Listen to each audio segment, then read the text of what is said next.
3강 시작하겠습니다. 디지털 증거 조사 절차는 아무래도 수사기관이 제정한 규칙을 보면서 하는 게 정확하겠죠. 이 분야에 대한 수사기관의 규칙은 대부분 동일합니다. 따라서 경찰청에서 제정한 디지털 증거 수집 및 처리 등에 관한 규칙을 참고하여 설명드리겠습니다. 제정 이유에 대해서는 디지털 증거의 수집, 분석, 보관 등 정 과정에서 무결성과 신뢰성 등 사법 절차상 요구하는 요건을 준수하고 디지털 증거의 증거 능력을 유지하기 위해 준수해야 할 기본 원칙 및 표준 업무 처리 절차를 마련한다라고 명시되어 있습니다. 주요 내용에서는요. 제1조부터 제7조까지는 디지털 증거의 증거 능력 유지를 위한 기본 원칙과 업무 처리 체계에 대해서 규정해 놓았는데요. 특히 제5조에서는 여러분들이 관심 있어 하는 증거분석관의 자격 요건 및 선발 방법에 대해서 규정해 놓았습니다. 여기서 증거분석관은 사이버 수사관을 얘기합니다. 여기 계시는 분들 중에 사이버 수사관이 되고 싶은 사람이 있을 거라고 생각됩니다. 제가 강의 다니면서 알게 됐는데요. 젊은 분뿐 아니라 40이 다 된 분들까지도 생일이 안 지났다며 꿈을 향해서 이직 준비로 공부하시는 분들이 있었습니다. 어떤 분은 사이버 수사관에 합격했다며 신임경찰 교육 중에 고맙다고 연락해온 분도 있었기에 한번 꺼내보았습니다. 다시 돌아와서요. 제8조부터 제13조까지는 디지털 증거 압수수색 기본 원칙 등 압수 절차 전반에 대해서 제14조부터 제23조까지는 디지털 증거의 신뢰성 및 무결성을 확보하기 위해 분석 의뢰 절차, 수행 방법, 증거의 보존에 대해서 규정되어 있습니다. 먼저 제5조 증거 분석관의 자격 요건에 대해서 살펴본 후 제8조부터 제23조까지 자세하게 알아보도록 하겠습니다. 제5조 증거 분석관 자격 및 선발입니다. 첫 번째로 수사기관, 교육기관에서 디지털 포렌식 관련 전문 교육을 수료한 자입니다. 두 번째는 국가기관 또는 공공기관의 디지털 포렌식 관련 분야에서 3년 이상 근무한 자. 세 번째는 디지털 포렌식, 컴퓨터공학, 전자공학, 정보보호공학 등 관련 분야에서 대학원 과정을 이수하여 석사 이상의 학위를 소지한 자. 네 번째는 디지털 포렌식, 컴퓨터공학, 전자공학, 정보보호공학 등 관련 분야 학사 학위를 소지하고 해당 분야 전문 교육 과정을 수료하거나 자격증을 소지한 자, 이렇게 되어 있습니다. 이 중 하나라도 해당이 된다면 자격은 됩니다. 준비하시는 분은 열심히 하시기 바랍니다. 지금부터는 디지털 증거 처리 절차에 대해서 알아보도록 하겠습니다. 자, 1단계 사전 준비부터 5단계 증거 제출까지 과정이 있는데요. 1단계 사전 준비는 디지털 포렌식 절차를 효율적이고 체계적으로 실시할 수 있도록 전반적인 사항을 숙지하고 도구 및 매체를 준비합니다. 2단계 증거 수집은 피해 사실 발생 장소나 용의자의 컴퓨터를 압수하는 현장에서 각종 저장 매체와 시스템에 남아있는 디지털 증거를 획득합니다. 3단계 보관 이송은 전 단계에서 획득한 증거물을 안전하게 이송합니다.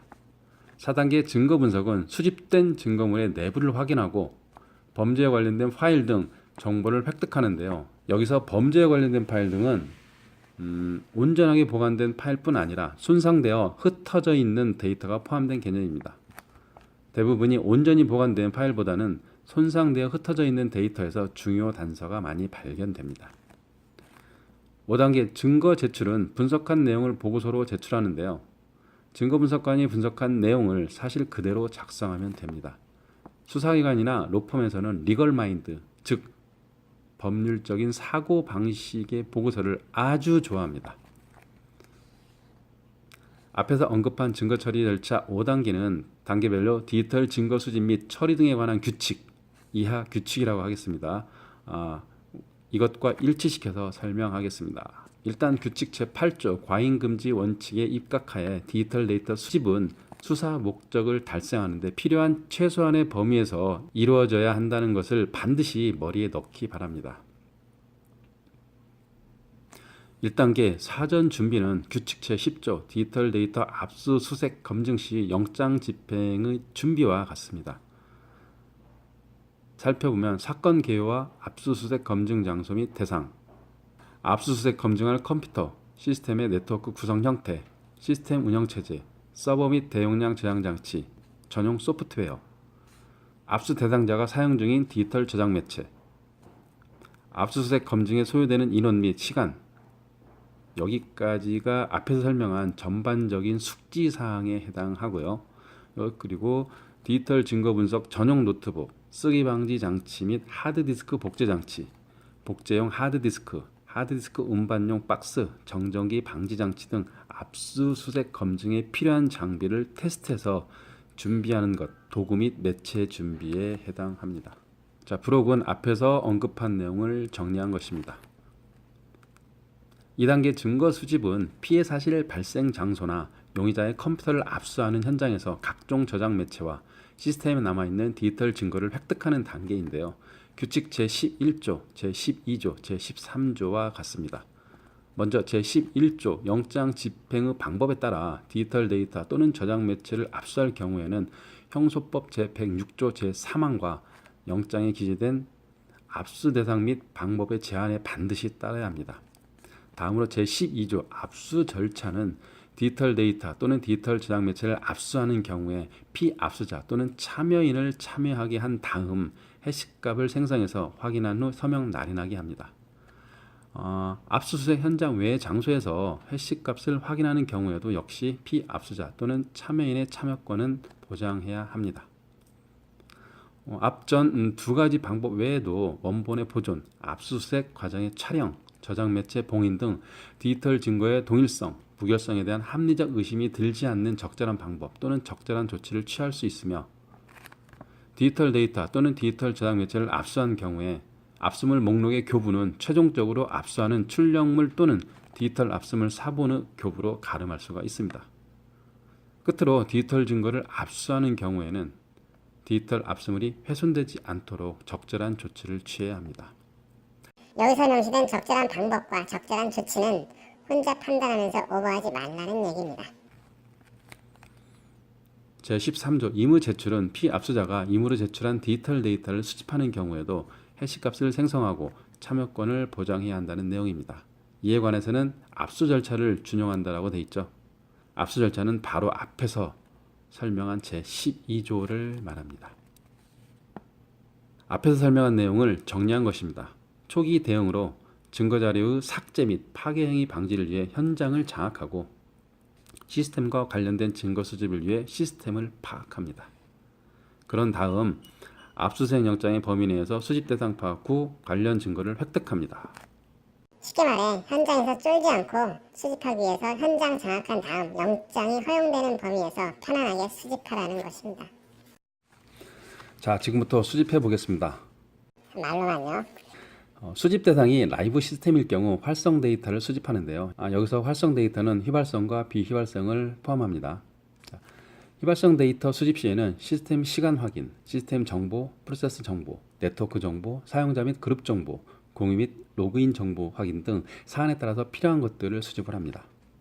비휘발성 데이터 수집은 시스템에 저장되어 있는 범죄 혐의와 관련된 문자나 사진, 동영상 접속 기록뿐만 아니라 시스템 사용 기록이 담긴 파일 시스템 메타데이터, 그 다음에 로그 파일, 저널 파일, 레지스트리, 이벤트 로그, 윈도우 아티팩트, 삭제된 데이터, 비할당 영역이죠. 여기까지 수집을 합니다.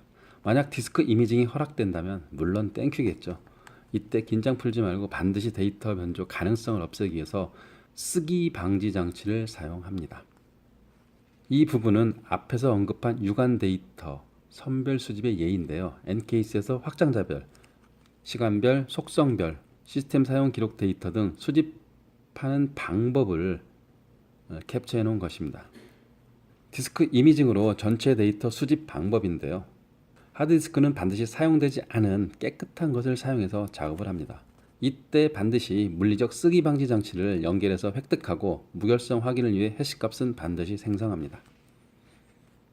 이번에는 쓰기 방지 장치가 없을 때 수집하는 방법인데요. 방법보다는 임기응변이 맞을 것 같습니다. 제가 지방에 소재된 법원으로 출장 중에 일이었습니다. 당연히 쓰기 방지 장치는 준비해 갔죠. 그런데 희귀한 인터페이스를 보고 조금 당황했었는데요. 이때 레지스트리에서 매장량 저장 장치의 키값을 쓰기 방지로 설정한 후에 이미지 작업을 했었습니다. 물론 판사님께 사전에 설명을 했더니 그대로 진행해도 된다고 했었습니다. 3단계 보관 이송입니다. 이제 수집한 데이터를 분석할 수 있는 장소로 이송해야 되겠죠. 바로 그 단계인데요. 규칙 제14조 증거 분석 의뢰와 같습니다. 디지털 증거 분석을 의뢰하는 경우에는 디지털 압수물의 원본 또는 복제본을 충격, 자기장, 습기 및 먼지 등에 의해 손상되지 않도록 안전하게 보관할 수 있는 용기에 담아서 송부합니다. 이렇게 되어 있습니다. 바로 이 그림이죠. 이동 시 충격 완충 랩에 포장한 후 전자파가 차단되는 하드 케이스 밀폐 용기에 넣어서 이송을 합니다. 4단계 증거 분석 수행은 여러분이 가장 관심 있어 하는 부분이죠. 증거 분석과는 디지털 압수물이 변경되지 않도록 쓰기 방지 장치를 사용해서 디지털 압수물과 동일한 복제본을 생성한 후 압수물과 복제본의 해시 값을 기록해야 합니다. 계속해서 생성한 복제본을 이용하여 증거 분석을 수행해야 하나 긴박한 사정이 있거나 복제본을 생성할 수 없는 불가피한 사정이 있는 경우에는 의뢰받은 압수물로 분석할 수 있다라고 되어 있는데요. 이것은 후에 닥칠 일을 생각하면 모두 생성해야 됩니다. 만만치가 않거든요. 증거 분석을 통해 획득한 디지털 증거는 분석 종료 시까지 별도의 저장 매체에 안전하게 보관해야 합니다. 증거 분석의 상세 내용은 다음과 같습니다. 수입된 증거물의 내부를 확인하고 범죄에 관련된 파일 정보를 획득하는 과정인데요. 우선 전체적인 파일 구조를 볼 수 있는 상태에서 분석을 합니다. 이것을 데이터 브라우징이라고 합니다. 보이는 이미지는 엔케이스 포렌식 솔루션을 통해 본 화면인데요. 윈도우 탐색기처럼 보이죠. 만약 모든 파일을 수동으로 열어서 내부의 정보를 하나하나 확인해야 한다면 분석 과정에서 막대한 시간이 소요될 겁니다. 따라서 이러한 과정을 자동으로 처리해 주거나 필요한 정보만 선택할 수 있는 검색 및 미리 보기 기술들이 필요한데요. 바로 이러한 기능들을 제공해 준 솔루션이 엔케이스, FTK 툴킷, 액션, 엑스웨이 이런 것들이 있습니다. 다음은 데이터 뷰잉입니다.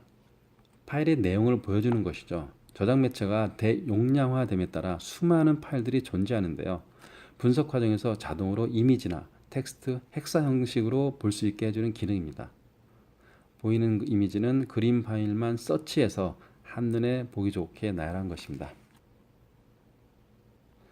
덤프 메모리 분석은 프로세스가 가상 메모리를 어떻게 사용했는지 분석하는 기술인데요. 만약 메모리를 수집했다면 사용자의 아이디와 패스워드와 같은 유용한 정보를 여기서 획득할 수 있습니다.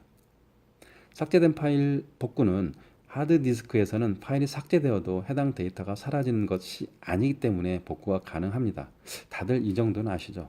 그런데 SSD나 UFS 플래시 메모리에서는 분석하기 힘들 정도로 아주 드물게 남아있거나 없습니다.